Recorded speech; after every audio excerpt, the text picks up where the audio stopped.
what a lot of people will report when they finally experience some healthy form of non-monogamy. That for them, it is this very big, expansive experience of like, whoa, you know, first of all, just the novel experience of maybe if this is your situation, like maybe being in a longer term relationship and dating at the same time and like seeing the different parts of yourself that come out there, or the experience of just being in relationship with multiple people and seeing the different aspects of yourself that get highlighted in different areas, that the self-expansion thing feels like it really rings true for a lot of non-monogamous folk. Welcome to the Multiamory podcast. I'm Jace. I'm Emily. And I'm Dedeker. We believe in looking to the future of relationships, not maintaining the status quo of the past. So whether you're monogamous, polyamorous, swinging, casually dating, or if you just do relationships differently, we see you and we're here for you. Forms I know I did,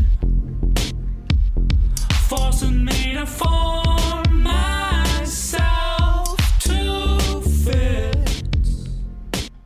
This episode of the Multiamory podcast, we're talking about identity and how relationships can affect our identities in many different ways.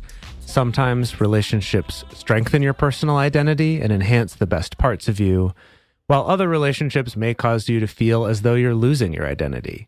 We're going to talk about some of the research surrounding identity, ways that relationships alter one's identity, and some actionable tools to help you retain your identity when you are entangled with one or multiple people.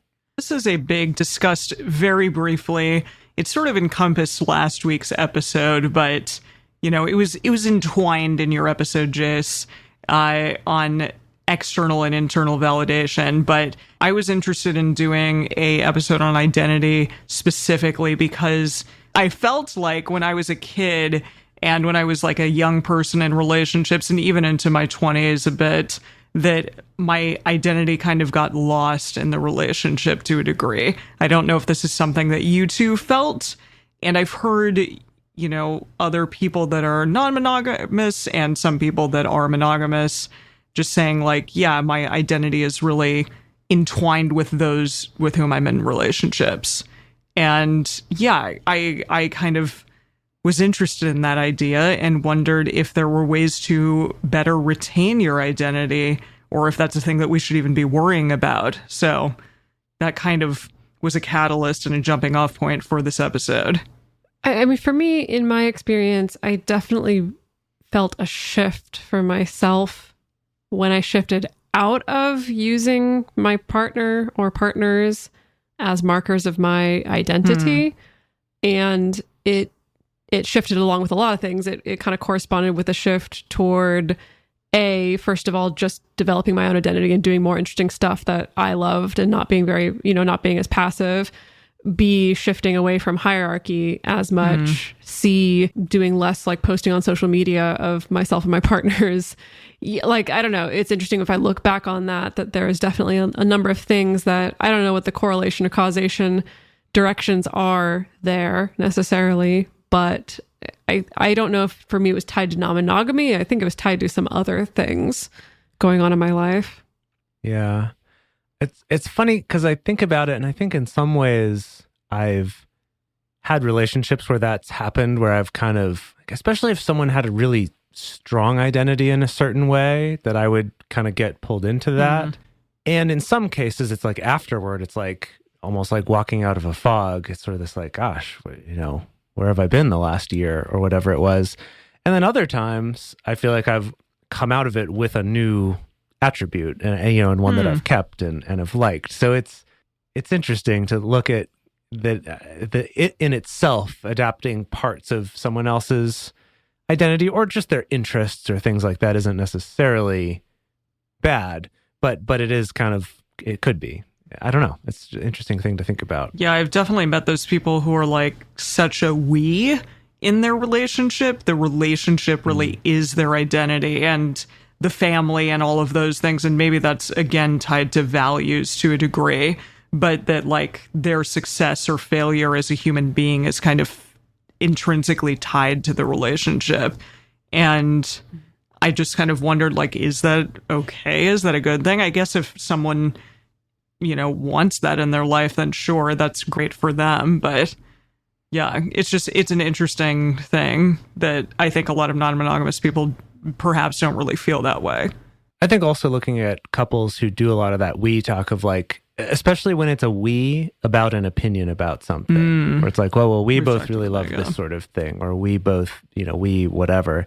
That's like, sometimes that's true, and maybe that's what brought them together or why they stayed together, because we found that we really have this common love of a thing. But sometimes it's a little more one person than the other, and those lines get blurred of like, who was really the one who brought this part of that identity to the relationship. Yeah.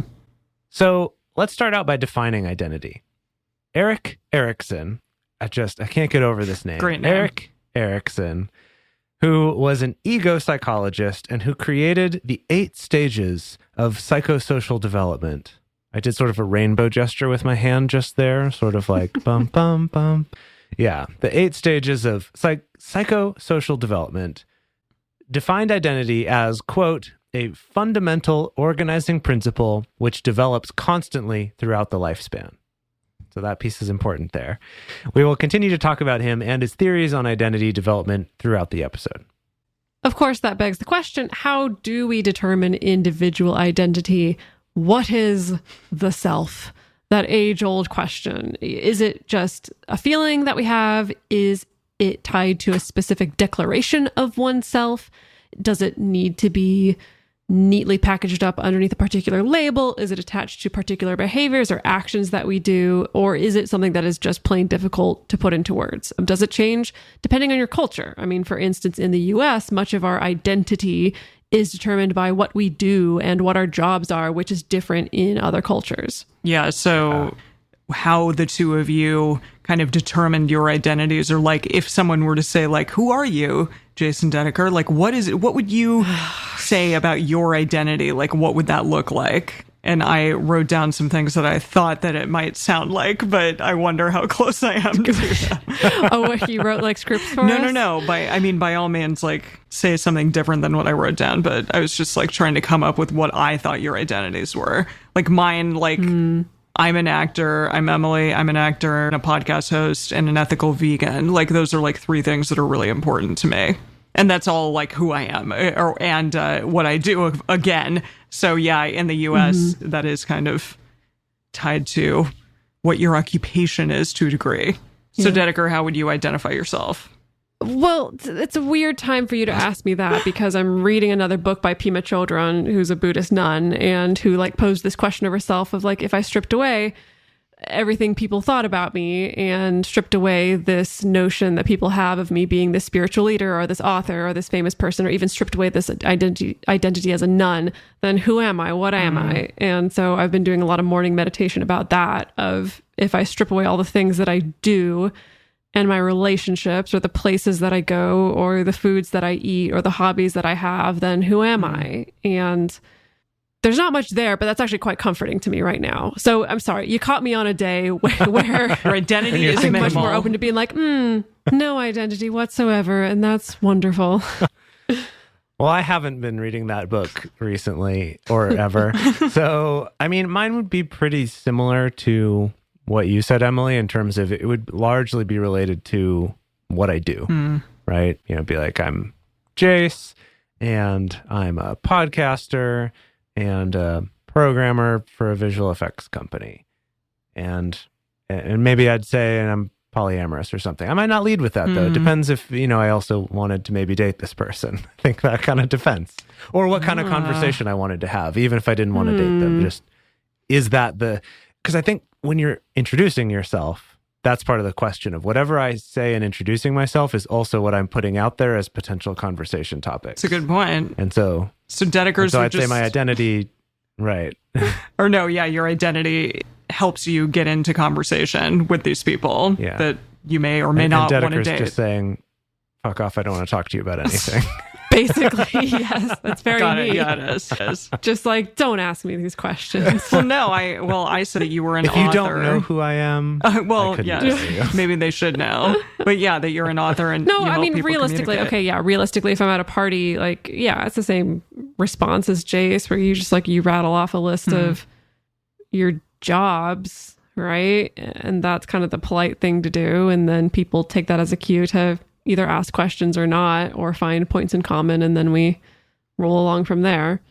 So yeah, I don't know. I guess I lead with telling people that I'm a relationship coach. Yeah. And then it's the slow drip of information of seeing how much they can tolerate as far as things like non-monogamy and positive sexuality and Right. things like that. We don't always get that far. Yeah. All right. Well, that's Right. good. So one of the stages of Erik Erikson's stages of psychosocial development is the identity versus role confusion stage, which occurs during adolescence. And the major event at this stage is the development of what he calls ego identity, which one article explained it as the conscious sense of self that we develop through social interaction, which is constantly changing due to new experiences and information we acquire in our daily interactions with others. So I found that to be really interesting because right away, it's our identity based off of our interactions with other people.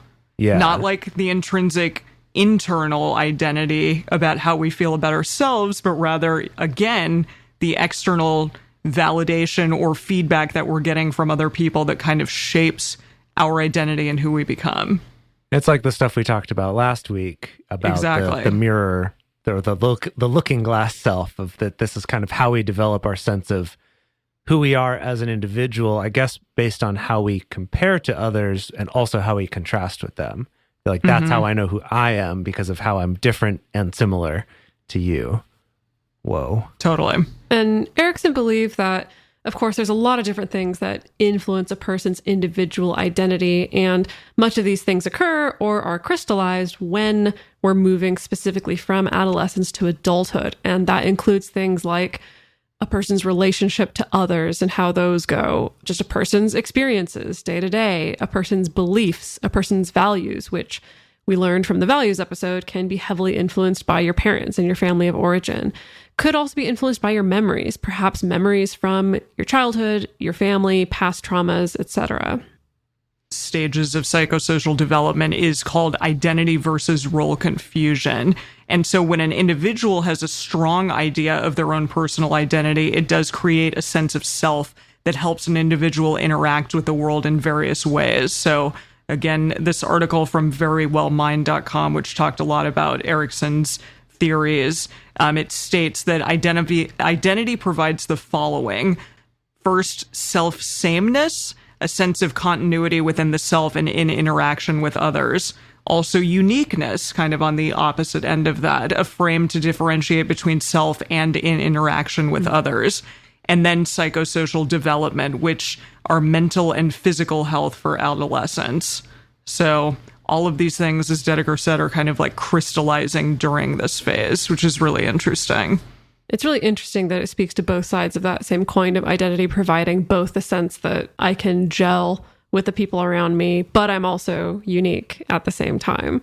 So let's talk a little bit about the other side of that, the role confusion, the other side of this particular stage of psychological development. So, when we're teenagers, identity usually comes from exploration of the self, our ability to try on many different types of identities. And of course, we see that a lot with younger kids.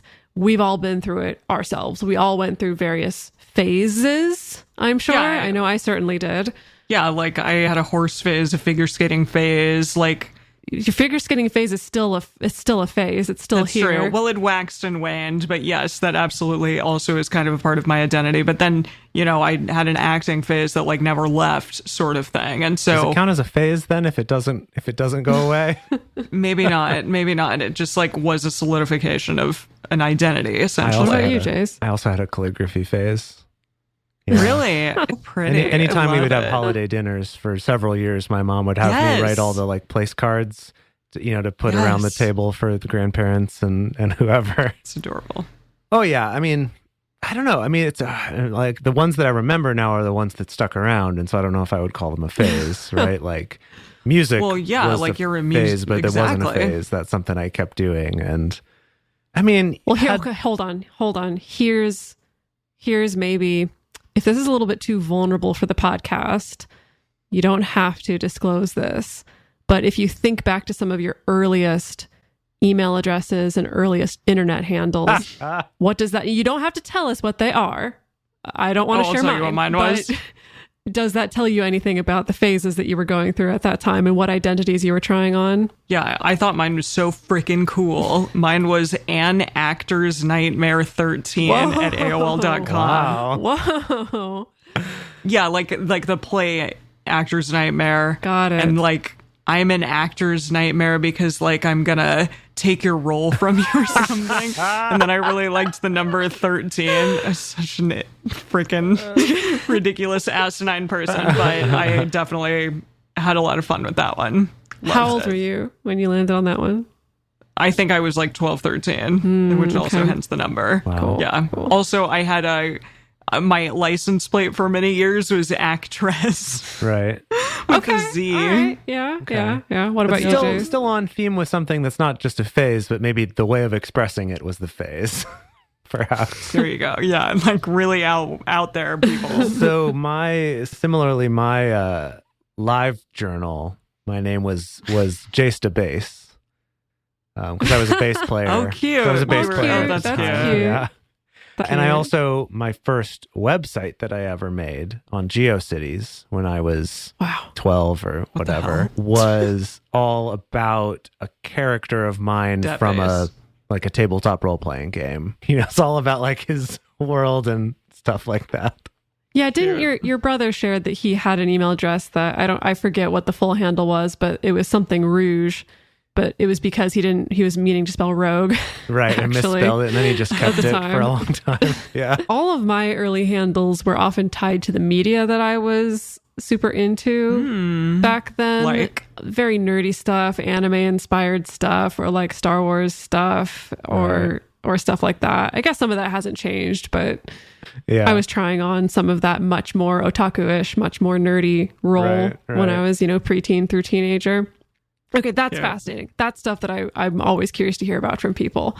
So we go through this phase of many phases, right? Of trying on all these different hats, trying on all these different ways of being. But however, people who can't or for some reason are unable to explore adequately in order to develop that strong sense of self, they will develop what Erickson called quote unquote role confusion, which is a general disorientation with respect to who you are and your place or your direction in life. This really echoes for me stuff that I've heard and can very much relate to of a lot of queer kids who never really got to explore specifically their queer identities or the queer versions of their identities when they were younger, which can lead to a lot of, I think, really wonderful journeys later on, but also sometimes a lot of disorientation and confusion as well, kind of missing out on this really important part of one's childhood and adolescence.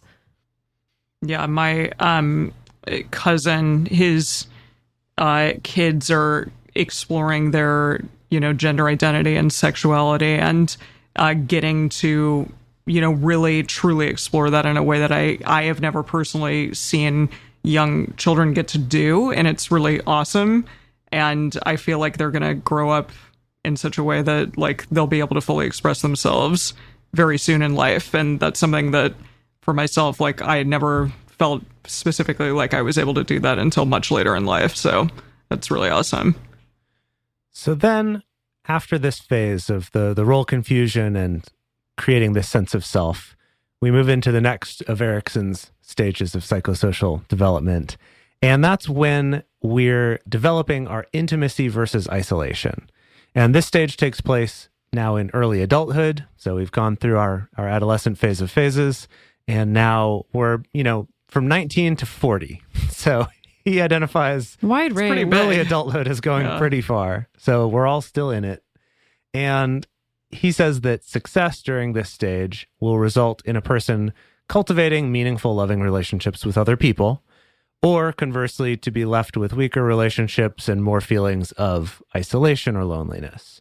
And Erickson argued that developing a strong sense of self in that previous stage could have an impact on the types of relationships one forms, as well as the health and the durability of those connections. So something to remember is that, again, this is all just a psychosocial theory, but of course there are interesting things that we can still take from it in terms of learning about ourselves, learning about the ways in which we relate to ourselves and to others. Of course, it's another reminder that it's good to allow our children or the young people around us to explore different sides of themselves to help them cultivate their individual identity.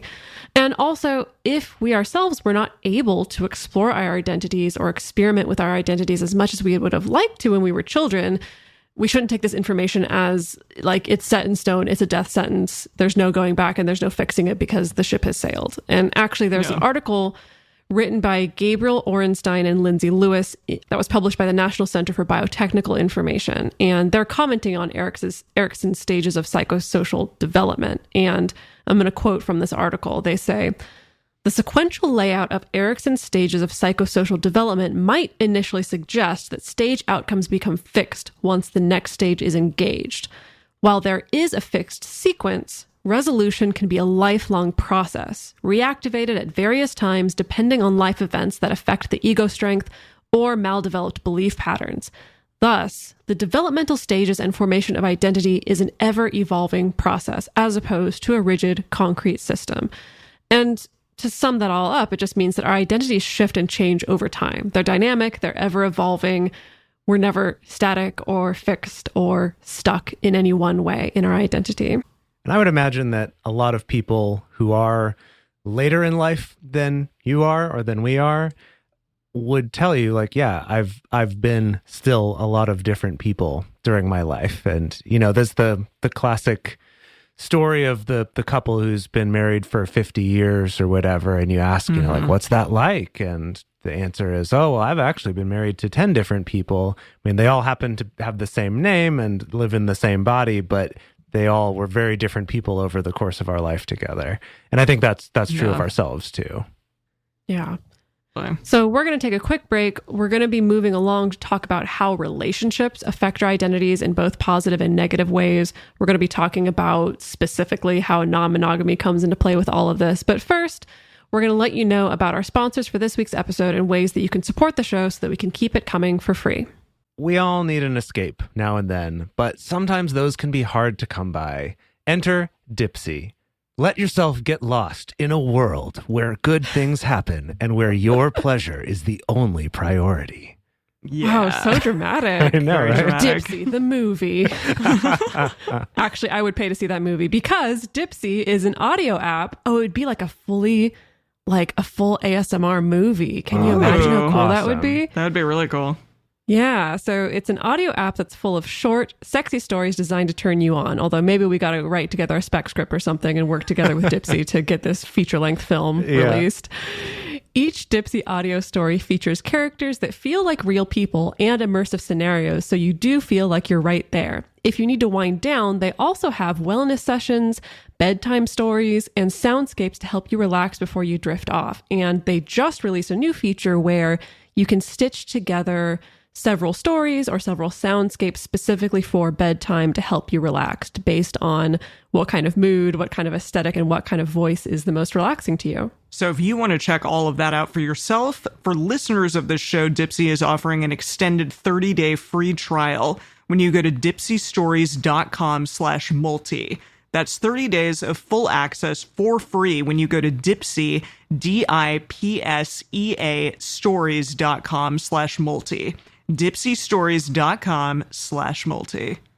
A lot of the dating apps and sites out there aren't always friendly or knowledgeable for those of us who are in non-traditional relationships. But if you're looking for an app that actually encourages you to embrace and express your non-traditional side, then you need to check out our sponsor, Field. Field is today's alternative dating app. They've built this community of ethical, honest people seeking connection and to explore their desires or their kinks or their fetishes, regardless of what those are, how they identify with their sexuality or their gender. Field values sex positivity, and it encourages you to share your desires and interests directly on your profile so people know what you're into. Everything from cuddling and long walks on the beach to BDSM and shibari. And with open-mindedness built right into the app, like right from the start, as you start creating a profile, you see that it's set up for people who don't just conform to this one idea of who I should get matched up with or what my relationships should look like. If you want to check it out for yourself, we have some great news. You can download the Field app for free and support our show by using the link in this episode's description or go to multiamory.com/field. So download Field for free today by clicking the link in this episode's description or by going to multiamory.com/field. That's FEELD. Multiamory.com/field. Hey, Multiamory listeners. We believe that regardless of what relationship style you're in, you should have access to content that acknowledges you, affirms you, and includes you. And we also think that that information should be freely available. There's a trend that's going on right now, you may have noticed with podcasts, that a lot of them are starting to move behind paywalls. Some of the big companies are trying to monetize podcasts by making you pay to listen to them at all or to hear more than one episode of them. But it's really important for us to be able to offer this show to everyone out there for free and to be able to offer things like listener hangouts and stuff like that. And the main way that we've been able to do that so far is from the contributions of our Patreon community. That's right. Our Patreon community is really what keeps this show going, and it also is a way that we can give back to you.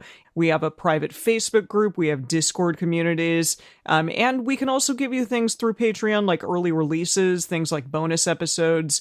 We have regular video discussion groups, which are really, really incredible every single month. We have so many amazing people from all over the world joining them, and it's just a lovely way to interact with our community. And also sometimes we're going to throw you some free merch, and isn't that cool? I love free merch. So if this show has brought you value, if you love the fact that it's coming to you for free, it's giving people out there some great information on relationships, regardless of what sort of relationship configuration you're in. And if you want to interact with our amazing community, then go to patreon.com/multiamory and join us. We would love to have you, and we really, really appreciate the support. Alrighty, welcome back, everyone. So, how do relationships affect our identity both in positive ways and in negative ways? Because regardless of how strong our sense of self, our sense of identity is, and how much we feel, all of those things are very intact. We still are going to be affected by the relationships that we have with other people, regardless of whether or not those are romantic relationships or familial relationships, friendships, just the person that you talk to on the side of the road. It's still going to affect you. Maybe not that one so much, but the intense relationships, absolutely. So, a 2014 paper by Brent Mattingly, Gary Lewandowski, and Kevin McIntyre, which is titled, "You Make Me a Better/Worse Person, a two-dimensional model of relationship self-change." Wow. Amazing. What a mouthful. Yeah. I read that initially as "you make me a better/worser person." Oh, Worser person. Better, worser person. Even worser. Yeah. Oh. Yeah, even worser. No. So it argues that there are two ways relationships change our concept of self. The first way is the size of your concept can change. So it can either expand so that you develop new personality traits and make those traits that you already have more noticeable, or conversely, it can shrink your sense of self. It might also suppress some traits that your partner might not like about you. So this is kind of more talking about those romantic relationships. If you are living with a partner, or if you have someone that you're very romantically or, whatever entwined with, then you may either suppress or enlarge your sense of self. And then the second one is the valence of your self-concept can be altered as well, which this means the perception of positive or negative changes occur. So even if a negative event in a relationship occurs, it can still bring about a positive self-change or vice versa. So maybe you had a really rough time with a partner, but then out of that comes okay, I no longer smoke or something like that. Yeah, so a positive thing might occur even out of a negative event. Do you think that or would vice versa? Yeah, do you think that would apply to having just a really bad breakup or just a bad relationship in general? And as the result of that, you experience really nice post-traumatic self-growth or, positive changes within yourself as the result of leaving or getting through that bad relationship? Do you think that falls under this umbrella? I think absolutely, yeah. And it's interesting because this says you make me a better or worse person, but it doesn't necessarily discuss like staying within the relationship, because our relationships are going to change us whether or not we're in them or leave them. Right? Yeah. Like for better or for worse, potentially. Yeah, that they could affect you in both cases, but differently. Yeah. Well, Brent, Gary, and Kevin, you got something to write about in your next paper. So in addition to that, there are 4 types of self-concept changes that happen when we get closer to our partners and our lives get more entwined. So a lot of this comes from an article in Psychology Today called Ways Our Relationships Change Who We Are. It says right there on the cover. So of these 4 things, the first one is self-expansion. So that's new and positive information is added to our concept of self, kind of like the size of your concept that Emily talked about before from that other paper.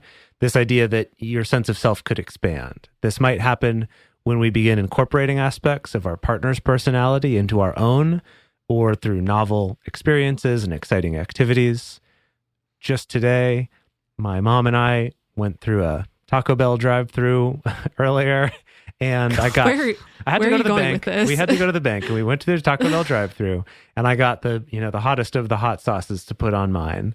And oh my gosh, did you give her some? She commented at one point, and she was just like, "It's so funny to me that you ended up really liking spicy things, because no one else in my family really does, and I certainly didn't when I was younger." And I thought about it, and I was like, it's when I was with one particular partner who really liked spicy stuff that I kind of learned to like it and have still loved it since then. So I was like, that's an example of this, self-expansion. Well, this reminds me a lot of what a lot of people will report when they finally experience some healthy form of non-monogamy.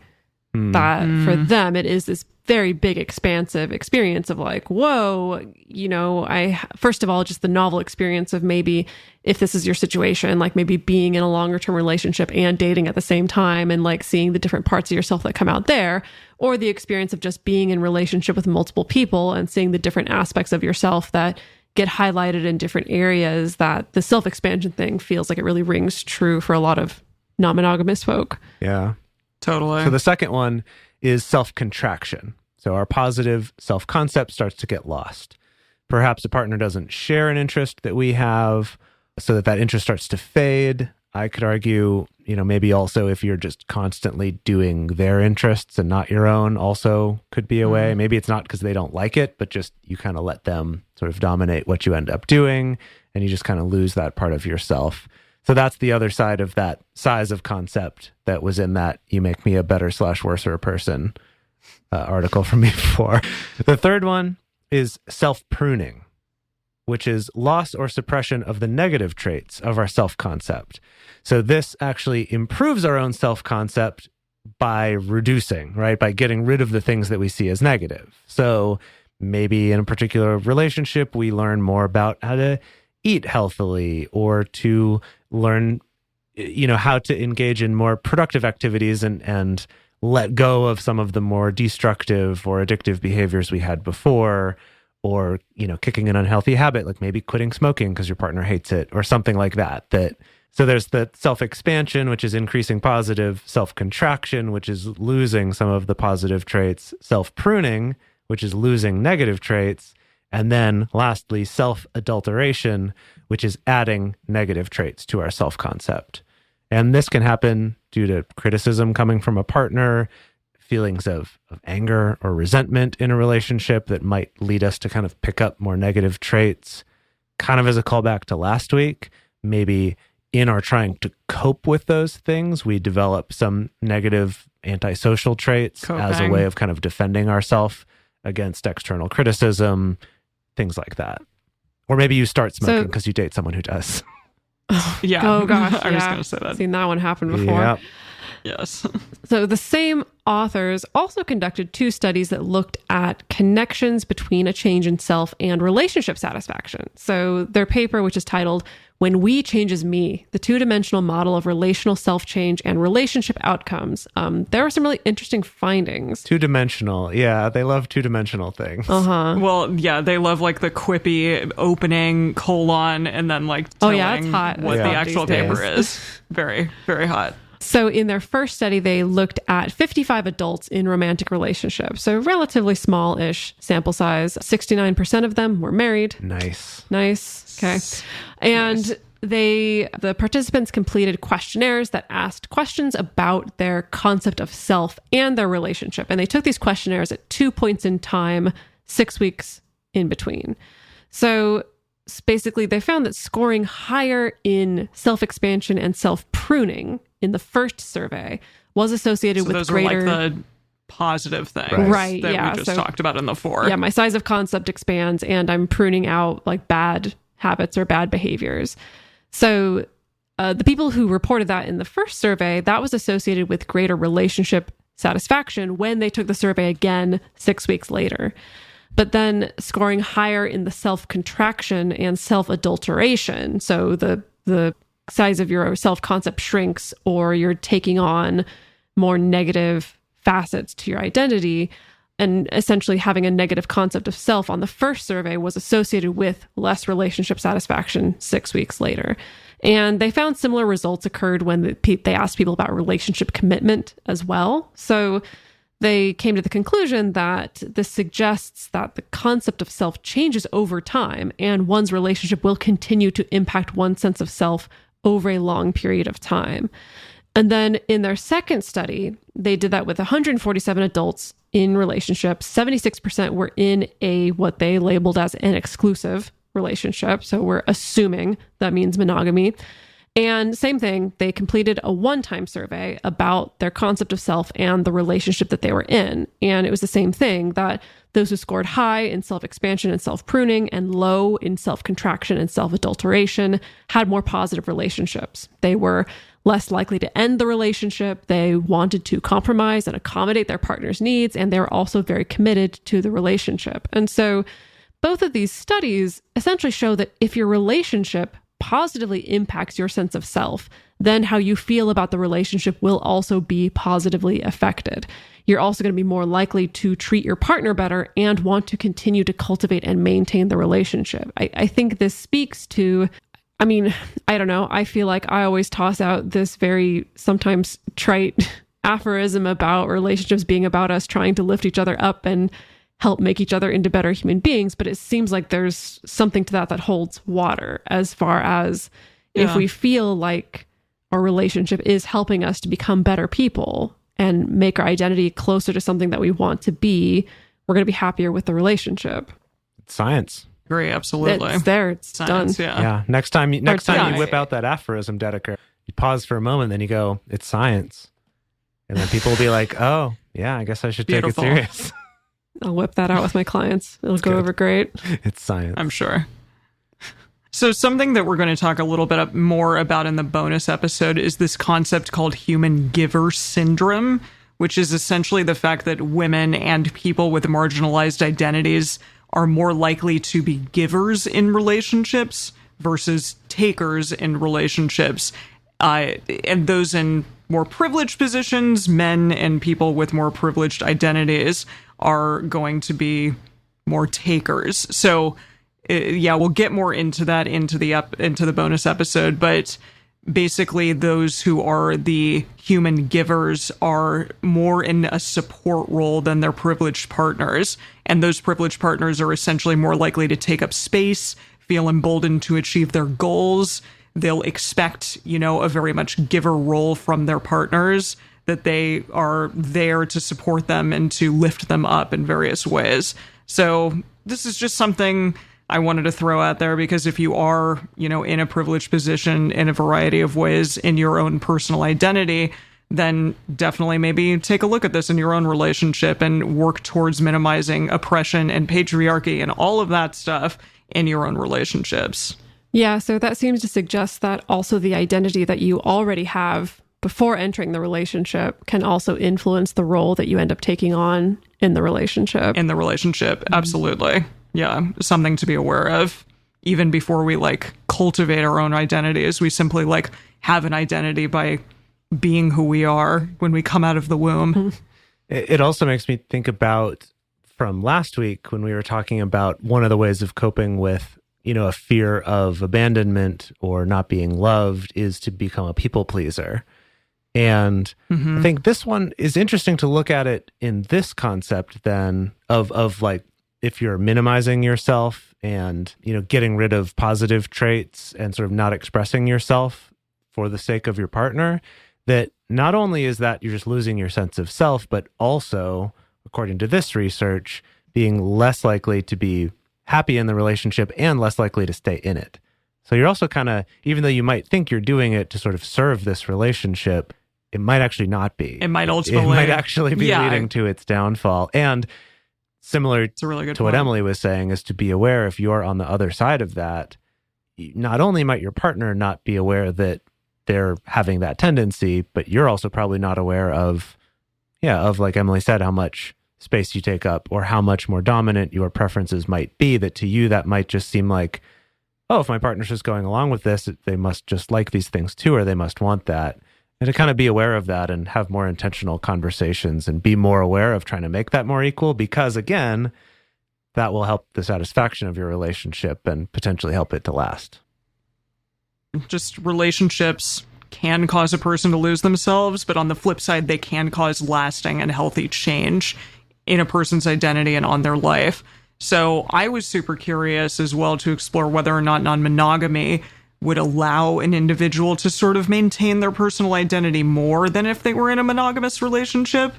I didn't know if there was anything out there regarding this, and so we looked some stuff up. But before we get to that, I kind of have a question for the two of you. That do you feel as though you two have been able to maintain your personal identity more now that you're engaged in polyamory than when you were in monogamous relationships? Overall, I would say yes. I think it's varied by relationship, but overall, I would say the trend would be yes.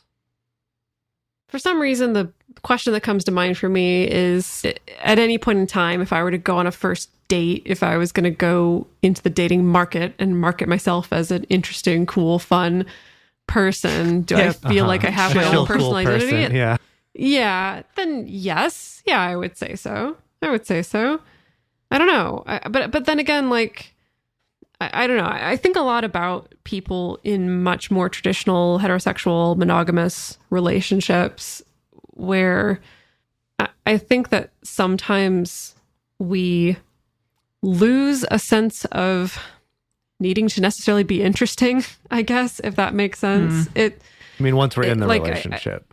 Yes. Yeah. Of needing to pursue our own hobbies, our own interests, or even our own friendships or our own support systems outside of the relationship. And I think that those are things that when we lose those things, those do start to foster sometimes a lost sense of identity. And so I can at least appreciate that in my experience in non-monogamous relationships, it's felt a little bit easier to grasp those things, to grasp kind of doing my own thing or having my own friends, having other partners, having other support networks. Do I think that it's only polyamory that's led to that? Not necessarily, but I think that, I mean, like we were saying earlier, I do think that there's a certain subset of non-monogamous values, like let's say independence and autonomy, that I think fosters and encourages people to not just get stuck in the couple identity. Yeah, well, we're about to talk about that with some research. Yeah, so we couldn't find any like empirical studies on the maintenance of independence within non-monogamous relationships or the maintenance of identity independence, but we did find an academic paper called Investigation of Consensually Non-Monogamous Relationships, Theories, Methods, and New Directions. And this was done by Terry Conley, Jess Matzik, Amy Moores, and Ali Ziegler. And the paper suggested that personal independence and fulfillment of personal needs distinguishes polyamorous relationships from monogamous ones, but they also clarified that this needs further research. This is back in 2017. And they cite clinical psychologist and author Deborah Anapol, and she says, quote, polyamorous relationships tend to put more emphasis on allowing for individual autonomy, and if it's important to you to maintain a sense of yourself as an individual, in addition to any group or couple identity you might adopt, polyamory could be right for you. Yeah, and I think that does seem to track with what we've experienced ourselves, and I feel like I have seen that in other people as well. I think especially if you are someone who tends to let your identity get subsumed by your partner, that maybe, especially in that case, that it just kind of helps open that up and keeps you thinking a little bit more about how interesting you are and kind of what you're doing yourself as well, instead of just how you relate to that one person. We also have an article called Monogamy, Non-Monogamy, and Identity by Christine Overall. This was from the journal Hypatia, which is a peer-reviewed feminist philosophy journal that was started in the 80s. And first, a quick caveat, this is an older piece, and it feels like an older piece when you read it. It's, even though it's in a peer-reviewed feminist philosophy journal, it's still super heteronormative. And even though it talks about lesbian relationships, it still relies very heavily on male-female gender binary as a conceptual framework that everything's based on top of. And even though the article is very gendered, it does still provide a useful starting point to talk about how our understanding of sex is gendered and how that, in turn, can influence our experience of monogamy and non-monogamy. So it examines the construction of the female self in Western society and argues that this self is largely constructed in relation to its sexual partners, unlike the male self, which is kind of built and identified around itself, rather than just in relation to the sexual partners. And that this is largely the result of patriarchy. And, Emily started touching on this earlier when she was talking about the human giver syndrome. It very much seems related to that. Yeah, so a quote from the article is, "Women, I suggest, are generally expected to incorporate the sexual partner into their own identity. The social construction of women to encompass those with whom they are sexual is reinforced for heterosexual women by the definition of the heterosexual couple as the building block of the culture." So the author is examining the influence of monogamous and non-monogamous pairings. And so they argue essentially that this way of sexual relating, so that if you get kind of trapped and sucked into your partner's identity simply because they are your sexual partner, they're the person that you're entwined with, because women are socialized to sort of do this and expand their sense of self just to incorporate the person that they're matched with, that this is bad for women. This is bad for people in general. It can create emotional turmoil for the monogamous female partner. But this author essentially says that the solution is not to adapt a more masculine or individualist sense of self, because that can result in a loss of intimacy, but rather the solution overall seems to align pretty closely with things like relationship anarchy, which is just to focus on other people, focus on your friends, focus on building relationships outside of that one main, sexual relationship that you may have. So include non-sexual relationships in your identity. Make sure that they are equally intimate and critical to your sense of self. So just invest in your friends. Mm-hmm. And it's cool. I mean, this essentially provides a concrete solution to this construct of femininity in the West. And we talk about non-monogamy in this way, that it gives us like more room to love, and we can love just more than one person, and we can consider things like non-sexual relationships and non-romantic love as part of the development of our sense of self. So even though she does it in this fairly gendered way, I appreciate the fact that she does get into talking about how important it is to invest in your friends and invest in those relationships that aren't just your romantic partner. So as we close here, let's talk about some actionable tools on how to actually maintain your identity in a relationship, whether that's a relationship with one person, with multiple people, anything in between.